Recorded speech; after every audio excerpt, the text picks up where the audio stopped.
Ya, terima kasih Syamila Rastam untuk persiapan menjelang pertandingan akhir Jago Boria anjuran RTM Pulau Pinang ataupun Mutiara FM yang akan dilangsungkan pada 24 September nanti. Seterusnya, Raja Sofia, kita akan bercakap tentang sambutan Hari Habitat Sedunia peringkat kebangsaan ataupun peringkat Malaysia, yang mana sambutan peringkat global ini adalah disambut oleh semua negara anggota Pertubuhan Bangsa-Bangsa Bersatu PBB.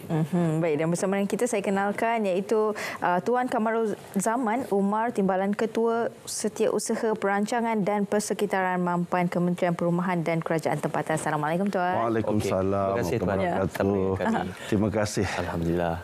Buat permulaan Tuan, mungkin boleh kita kongsikan apakah itu sebenarnya Hari Habitat Sedunia yang disambut saban tahun di peringkat Pertubuhan Bangsa-Bangsa Bersatu. Terima kasih Ismail. Sambutan Hari Habitat Sedunia ini sudah lazim, sudah jadi satu norma setiap tahun disambut di semua negara dan di peringkat dunia dijalankan di negara-negara yang dipilih. Jadi kebetulan tahun ini pihak UN Habitat telah memilih negara Turki untuk disambut di peringkat global pada 3 Oktober. Itu Isnin Oktober yang pertama setiap tahun. Hari Isnin dalam bulan Oktober setiap tahun adalah Hari UN Habitat. Jadi di Malaysia pula kita akan sambut dalam tempoh tersebut juga dalam bulan Oktober selepas di peringkat global. Dan kita sedang menentukan tempatnya sekarang. Jadi apa maksud Hari Habitat? Kalau kita tengok pada perkataan habitat tu semua bahasa sains faham. Itu adalah satu komuniti di mana tempat membiaknya kehidupan.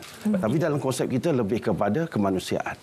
Bagaimana manusia membiak di tempat tinggal dia, di persekitarnya ada 2 tempat kalau kita boleh cakap, di bandar dan di luar bandar. Itu merangkumi. Tapi dalam program UN Habitat pula, dia ada 3 objektif yang dia nak capai. Pertama, nak meningkat kesedaran masyarakat berkenaan kepentingan pembangunan pertempatan manusia yang selesa dan kondusif. Malaysia mementingkan kepada livability Malaysia, slogan yang KPKT gembar-gembarkan. Mengingatkan masyarakat bahawa setiap manusia berhak untuk mempunyai tempat perlindungan yang selamat. Dan ketiga, menetapkan kepentingan tanggungjawab segenap lapisan masyarakat dalam pembangunan dan pembentukan tempat tinggal dan persekitaran mereka. Jadi secara mudah, habitat menentukan di mana manusia itu hidup dengan selesa, aman dan dalam kehidupan pula sama-sama dapat merasa kenikmatan dalam global tadi, di peringkat global, tapi di peringkat kita dalam negara kita dahulu.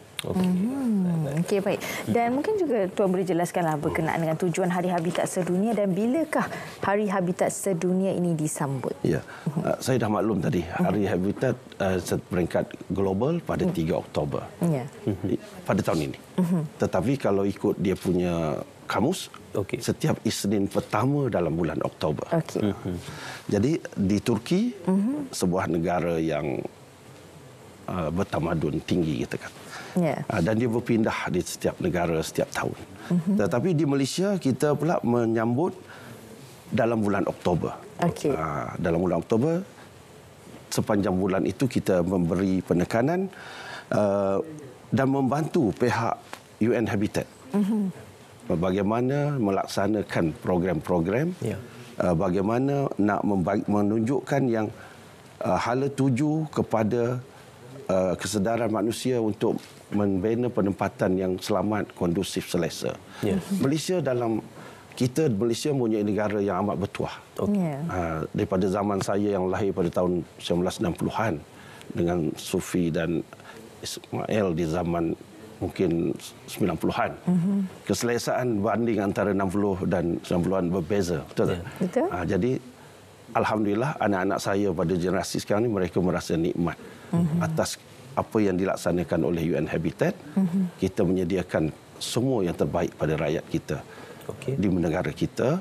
Jadi kita patut bersyukur dengan apa yang kita ada dan tambah baik lagi untuk generasi yang akan datang, contohnya anak-anak Sufi dan anak-anak Ismail pada masa akan datang. InsyaAllah. Tuan, bagaimana tema yang dipilih pada tahun ini disesuaikan dengan situasi setiap tahun tema akan berubah. akan berubah. Tapi tahun ni jadi agak panjang sikit. Kadang-kadang saya boleh hafal aja. Tahun ni saya pun tempat saya tengok sebab dia ada 3 baris dia. Wow. Mind the gap, leave no one and place behind. Ini saranan ni sama dengan apa yang Tun Mahathir pernah nyatakan masa dia membangunkan visi 2020. Dan juga disambung pula di bawah Perdana Menteri kita yang sekarang. Kita tidak akan meninggalkan, terutamanya antara kita, kalau negara, antara jiran. Merapatkan jurang. Merapatkan jurang. Membangun bersama supaya tidak siapa yang merasa ada terancam. Bila satu negara lain maju, negara yang mundur, maka dia akan jadi merasakan diri dia terancam. Itu secara keseluruhan. Apa tema ini cuba nak ketengahkan? Pertama adalah untuk melihat pada masalah ketidaksamaan dan cabaran yang semakin meningkat di bandar. Sebab bandar berkembang setiap tahun. Bandar makin merebak, luar bandar semakin menyempit. Ini berlaku hakikat. Tetapi penempatan manusia yang begini tersusun seperti bandar boleh terkesan disebabkan oleh COVID-19 yang berlaku 2 tahun lepas, menyebabkan agak huru-hara kehidupan manusia. Dengan penyakit yang begitu berbahaya. Satu lagi, perubahan iklim. Membawa kepada bencana, malapetaka, tsunami. Itu juga kesan kepada kehidupan manusia. Dan ini menjadi konflik yang akan dihadapi oleh generasi yang menghadapi konflik ini sepanjang kehidupan mereka. Bagi generasi yang tidak melalui peperangan, mereka tidak merasa jerih, susah, perlu makan ubi kayu, betul tak? Betul. Tetapi generasi sekarang dia merasai perubahan-perubahan ini yang menyebabkan UN Habitat memberi penekanan kepada dunia, jaga masyarakat, jaga komuniti dan make sure kehidupan itu menjadi lebih selesa dan lebih baik. Baik. Dan di awal perbincangan tadi Tuan ada maklumlah bahawa Malaysia adalah ahli UN Habitat. Dan mungkin juga Tuan boleh jelaskan peranan dan juga komitmen Malaysia terhadap pertubuhan ini. Alhamdulillah 2 tahun yang lepas UN Habitat diterajui oleh seorang wanita dari Malaysia. Hebat wanita Malaysia kita. Datuk Seri Maimunah binti Muhammad Sharif, anak Kuala Pilah, Negeri Sembilan. Beliau telah pun dilantik sebagai pengarah eksekutif UN Habitat. Sekarang disambung bagi penggal yang kedua. Dan ibu pejabatnya di Nairobi, Kenya, di Afrika. Dan beliau seorang wanita yang gigih dan merupakan wanita Asia pertama memegang jawatan ini bagi tempoh penggal kedua. Manusia besi ni, wanita besi ni telah datang ke negara kita pada bulan 8 yang lalu. Sempena sambil bercuti, tapi beliau sambil menjalankan kerja dan melawat, melihat apa yang telah kita laksanakan daripada persetujuan-persetujuan yang kita beri komitmen beberapa tahun yang lepas di beberapa persidangan antarabangsa.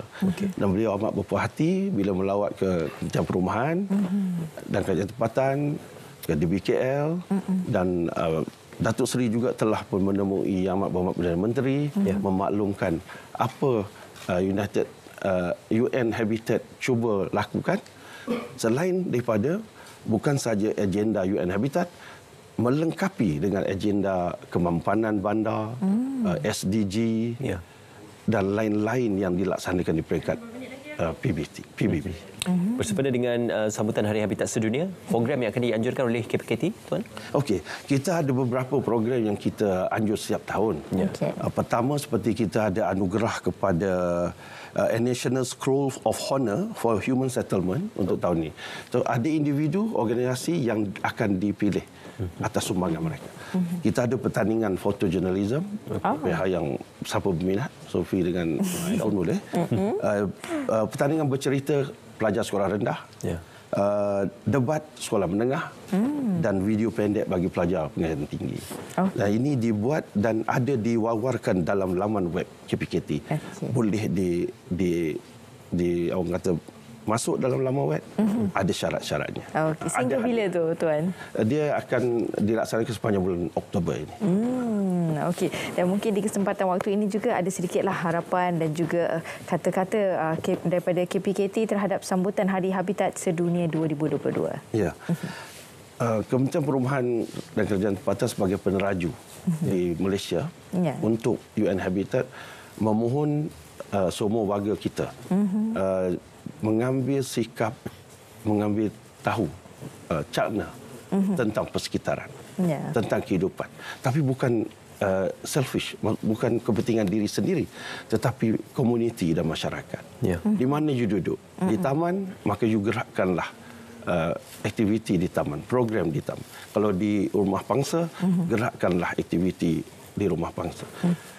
Kita mulakan dengan perkara yang paling mudah dalam hidup, iaitu jaga kebersihan. Betul. Individu, komuniti, masyarakat, yang lain akan datang. Persekitaran yang selesa, daya huni yang baik, semua akan datang. Tapi kalau kita lupa pada satu titik permulaan, kita tak akan dapat menuju ke satu titik yang lebih baik. Dan KPKT doakan supaya negara kita akan terus berkembang menjadi sebuah negara yang maju, lebih baik daripada apa yang kita ada sekarang. Tetapi tidak lupa kita bersyukur dengan apa yang kita dah ada sekarang. Betul. Itu adalah pesanan daripada Kementerian Perumahan dan Kerajaan Tempatan dengan slogan kita sekarang ni, Malaysia Berdaya Huni. Okey. Apakah selepas ini akan lebih banyak lagi aktiviti-aktiviti yang bersangkutan dengan program-program dan usaha inisiatif kelestarian di peringkat global yang juga akan turut diusahakan oleh pihak KPKT? Ya, KPKT juga terlibat macam WUF, World Urban Forum, baru-baru ini di Katowice, Poland. Yang Mohd Menteri telah hadir dan memberi komitmen untuk memberi sumbangan dan melaksanakan semua agenda-agenda SDG yang ada dalam program tersebut. Di peringkat dunia, sumbangan Malaysia, apa yang kita nyatakan tadi, telah menjadi eksekutif pada satu badan yang tinggi. Satu hari nanti Malaysia akan jadi penggerak kepada negara-negara yang penting di negara ASEAN kita juga ke arah yang lebih baik. InsyaAllah.